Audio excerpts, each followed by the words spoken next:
Manchester United's performance and maybe the drop-off from last weekend in a moment. But first of all, the incident on Bruno Fernandes, Nilson Angulo, was he lucky? Yeah, very lucky. Really lucky boy, because I don't know what he's thinking here. He's clearly...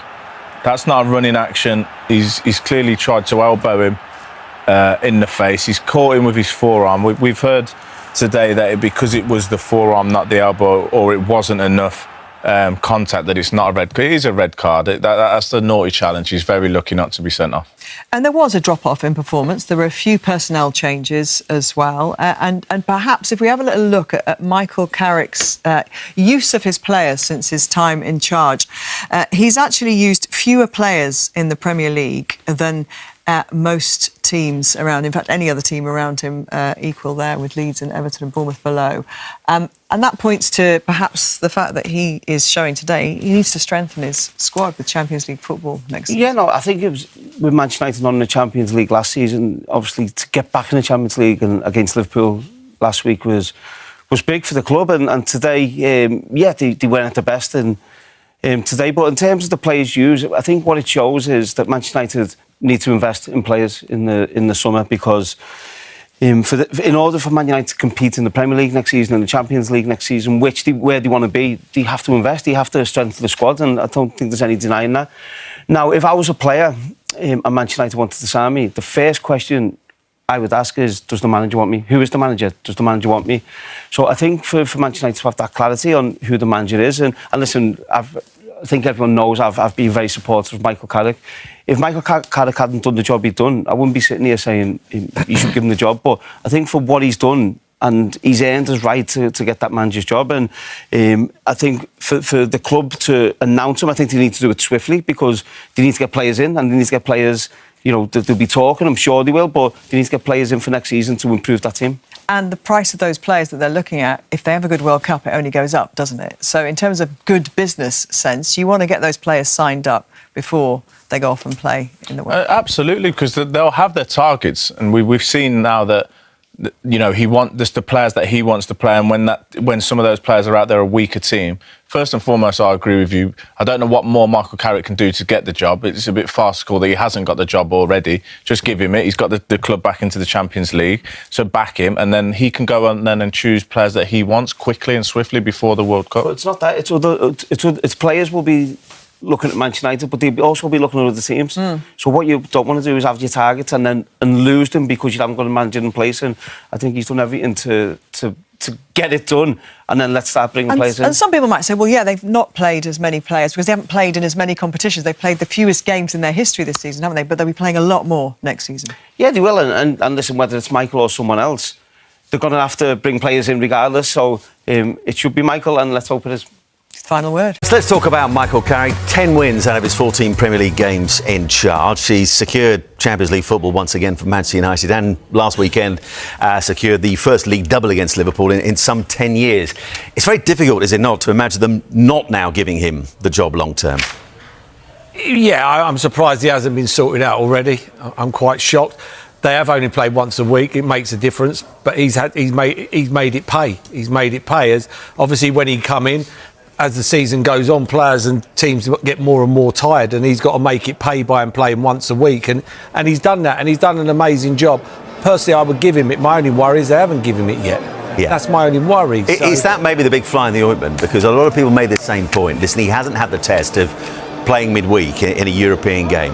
The cup competitions, League Cup, it ended against Grimsby miles before he even got to the club. So it's difficult to make a true judgment, is it not, on him when they're having that amount of rest between games? Yeah, and he's been able to work on the team. And as you say, he brought Mainu back, and he's played people in their positions, and it's worked well with Casemiro, Mainu and Fernandes in midfield, which is worked a treat. So he's done something right there. It will count. I'd be shocked next year if they finished above Liverpool in the league, in my opinion, Nick. Really? Yeah, I do. I looked even with the way the Liverpool. I looked at it the other day, and I looked at it right, and they played each other the other day, and if Liverpool had won, they'd have gone level on points. So they were 3 points behind before last week's game. You go through the Man United team. You go. Lemons, outstanding he's been. Mainu, since he's been coming in the team, outstanding. Casemiro done very well. Fernandes has been off the charts. I think Cunha's done really well considering, right? But you go through the Liverpool team, goalie not produced, Van Dijk up not to his best, Konate nowhere near good enough, the left back nowhere near good enough, haven't had a right back, and when he has for him, not good enough. McAllister, not this season. Gravenberch, not this season. Ekatike, in and out. None of them have played well, and they're going to finish probably 3 points, 4 points behind Man United. So if you weigh it up like that, I'd be shocked. But going back to, I would give him the job. My only worry would be he hasn't got the job yet, and that's surprising to me. So that tells me they might have someone else in mind. It's a big risk, almost, if you look elsewhere and it doesn't start very well. For what he's done, Michael Carrick. Do you know what I mean? I know you've said you think he should get it. Yeah. But if they look for the hierarchy, look somewhere else, and with Ruben Amorim, they put all their eggs in the basket and went, we're going to go for you. Now, if you look away from Michael Carrick, when everything is rosy, you listen what the players are talking about, you look at the performances, and maybe he's bounced back from some disappointment.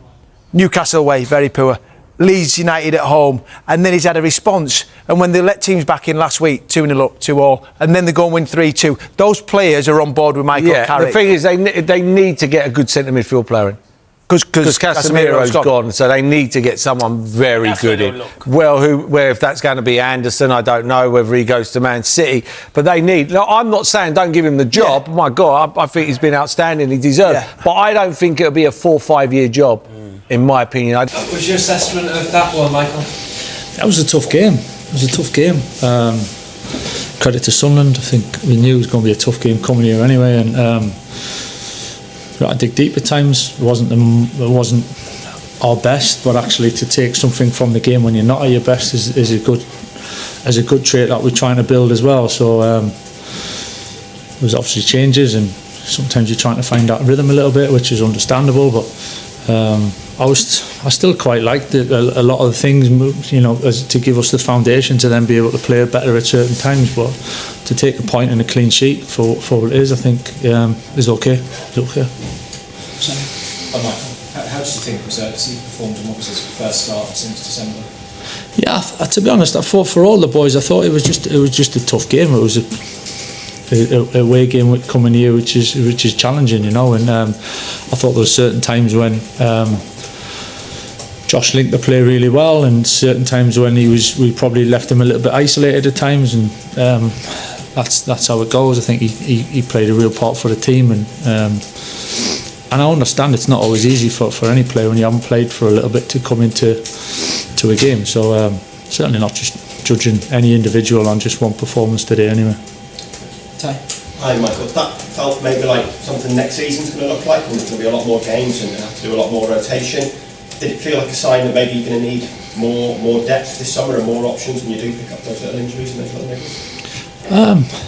Listen, it's one game as well, and I think to overanalyse it in terms of then moving forward next season, judging the squad and judging everything on one game, it's certainly not what I'll do or what you'll do as a club anyway. I think we know the quality of the players, we know what the squad looks like, and the strengths and things that we need to improve on. So I'm certainly one game today doesn't change our minds in any of that.